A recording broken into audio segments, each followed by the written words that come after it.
দাদা, কোথা থেকে এসেছো তুমি? আমি নদীয়ার পলাশিপাড়া থেকে এসেছি। আচ্ছা, খুব সুন্দর গোপাল সোনা। এই সেবা কে করে? আমার ওয়াইফ করে আর ছেলেও করে মাঝে মাঝে।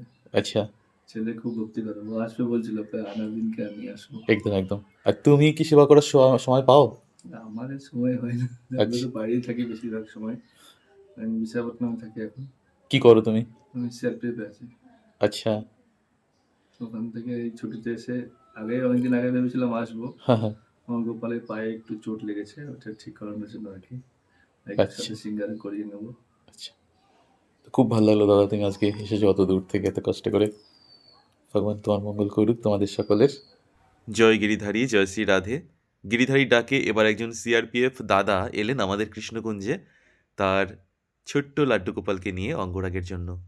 আসলে ভগবান যেমন ভক্তকে ছাড়া এক মুহূর্ত থাকতে পারেন না, তেমনি আমি আগে ভক্ত দেখি জায়গাটা ভগবানকে ছাড়া কেমন এক আছে। মুহূর্ত থাকতে পারেন না। সেই জন্য একটু তো ওর আজ ড্রেসটা দাদা খুলবো? চলে এলেন সেই ভগবানকে নিয়ে ভগবানের টানে ভগবানের অঙ্গরাগের জন্য আমাদের কৃষ্ণকুঞ্জে। শত ব্যস্ততার মধ্য দিয়েও দাদা সময় বার করে আমাদের কৃষ্ণকুঞ্জে এসেছেন তাদের ছোট্ট লাড্ডু গোপালকে নিয়ে একটু অঙ্গরাগের জন্য। এটা সত্যি মানে কজন ভক্ত পারে এমন করতে? আসলে সত্যিকারের ভক্ত না হলে এটা করা কখনোই সম্ভব হয়ে ওঠে না, আমার মনে হয়। এমন ভক্তকে পেয়ে আমরা সত্যি ধন্য। দাদাকে আমরা অভিবাদন জানাই। দাদার জন্য রইল অনেক অনেক শুভকামনা। তবে এই দাদার থেকে আমাদের অনেকেরই শেখা উচিত যে কিভাবে শত ব্যস্ততার মধ্যে দিয়েও ভগবানের জন্য একটু সময় বার করে তার সেবা করতে হয়। আসলে তিনি জানেন যে ভগবান আছেন এবং এখনও যে নিঃশ্বাস প্রশ্বাস আমরা নিচ্ছি শুধুমাত্র তারই দয়ায়। আজ এখানে আছি, কাল যে আমরা কোথায় থাকবো তা কিন্তু আমরা কেউ জানি না, সেটা জানে একমাত্র ভগবান। সেই জন্য ভগবানকে ভুলে গেলে আমাদেরকে চলবে না। সেই জন্য আমাদের প্রত্যেকের উচিত যে একটু সময় বার করে তাকে একটু সময় দেওয়া, তাকে একটু ভক্তি করা। কারণ একদিন যখন পৃথিবী থেকে চলে যাব না, সঙ্গে কিন্তু কেউ যাবে না। ভাই বোন, পিতা মাতা, সন্তানাদি কেউ যাবে না। সঙ্গে যে যাবে সে হলো ওই ভগবানের নাম আর আমাদের করা কর্ম। আমরা যদি ভালো কর্ম করি তাহলে ভগবান আমাদেরকে ভালো জায়গায় পাঠাবেন, আর যদি খারাপ কর্ম করি ভগবান আমাদের কোথায় পাঠাবেন সে তো আমরা সকলেই জানি। এবার চলুন দাদার সাথে একটু কথা বলি আমরা। গোপাল সোনাকে কোথা থেকে তুমি এনেছিলে? আমি ওটা অযোধ্যা থেকে এনেছিলাম। অযোধ্যায় তখন আমার ডিউটি ছিল। আমার অ্যাকচুয়ালি কর্মজীবনের শুরু অযোধ্যা থেকেই। আচ্ছা, ওখান থেকে তুমি নিয়ে ট্রেনিং এসেছিলে? করে অযোধ্যায় যাই। তো হ্যাঁ। ওখানে বিয়ের পরে আর কি ওয়াইফকে নিয়ে গেছিলাম। হুম। তখন ওখান থেকে ওই পছন্দ করে ওই নিয়ে আসে আর কি। বাহ। তোমাকে একটা জিনিস জিজ্ঞাসা করি, গোপালকে তো তোমরা সেবা করছো, তোমরা ফিল করতে পারো যে ভগবান খুব জীবন্ত? এটা আমি অ্যাকচুয়ালি অতটা বলতে পারলাম, তো বাইরে থাকে না, কিন্তু আমার ওয়াইফ ছেলে দুজনেই বলে। হ্যাঁ। ও প্রসাদ ওর যদি দেওয়া থাকে ঠিক ও মানে যে কোনো রূপে এসে গ্রহণ করে, ওরা বুঝতে পারে সেই জিনিসটাকে। আচ্ছা। বাড়িতে না থাকলে এখন যে আমি বাড়ি যাবো, ওদের ওকে রেখে যাচ্ছি, হ্যাঁ হ্যাঁ। আমার ছেলে তো থাকবে না ঠিক। তোমারও কষ্ট হচ্ছে তো, তোমার একটু হচ্ছে একটু। আর ভগবান গোপাল খুব জীবন্ত হয়। আজকে তুমি যেই জায়গাটা আছো, ওনার কৃপা ছাড়া কখনোই সম্ভব হতো না। উনি আছেন তাই, ওনার আশীর্বাদেই সবকিছু। একদম একদম।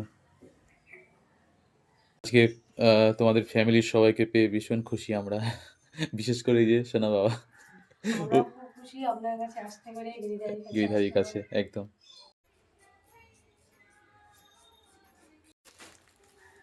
গিরিধারী মঙ্গল করুক তোমাদের সকলের। আর তোমার ভালো লাগছে তো এখানে এসে? তুমি দেখো আমাদের ভিডিওগুলো, কখনো দেখেছো আগে? আচ্ছা, সব জানেও। গোপাল সেবা তুমি করো তো শুনেছি, খুব ভালো, অনেক বড় হও। কিছু বলো। ভগবান গোপালের অঙ্গরাগ করার পর ভগবান গোপালকে দাদার হাতে তুলে দিলাম আমি। গোপাল মঙ্গল করুক তোমাদের সকলের। হয়ে গেল দিকে। এত সুন্দর হয়েছে, আমি চিনতেই পারছি না আমাদের গোপাল। একদম। কিছু উনি নিজে নিয়ে নিয়েছেন এই রূপে। ওনারই ইচ্ছা আপনার কাছে একদম আসার। একদম একদম।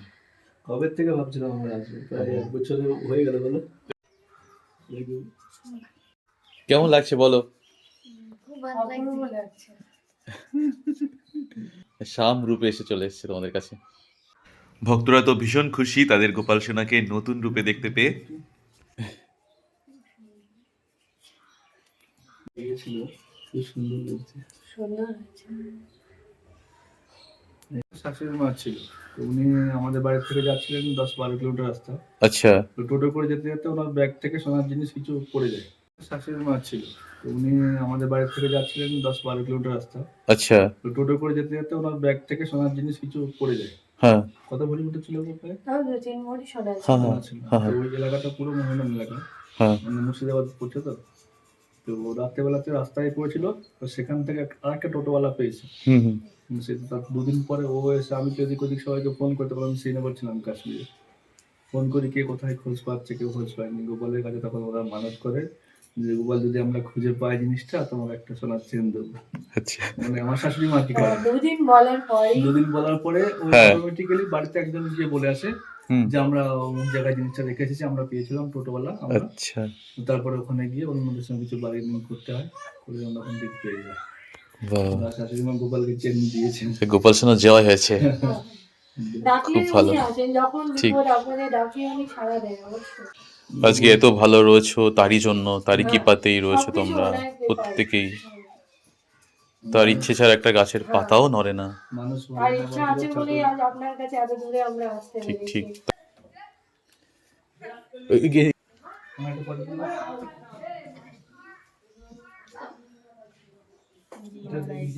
ও তোমার সাথেও যাবে না আমার বাড়ি। এদিকে আরেকটি সুন্দর মুহূর্ত আমি তুলে ধরলাম।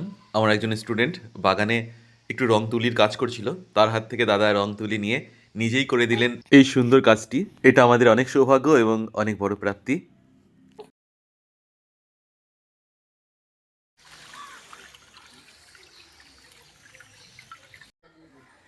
শ্যাম সুন্দর আজকে যাচ্ছে কৃষ্ণগঞ্জ থেকে। দিদি আবার এসো। হ্যাঁ, আমি যে আমাদের একদম জায়গাতে একদম। আমাদের ওখানে এসে একদিন ঘুরতে। হ্যাঁ, যদি যদি ওখানে যাওয়া হয় নিশ্চয়ই দেখা করে আসবো তোমাদের সকলের সাথে। অবশ্যই আসলে অবশ্যই আসবেন। হ্যাঁ, তুমি আবার আসবে বাবা, আবার এসো।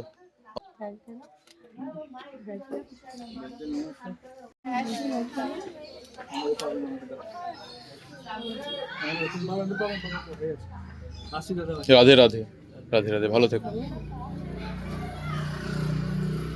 গিরিধারী মঙ্গল করুক তোমাদের। তোমরাও খুব ভালো থেকো।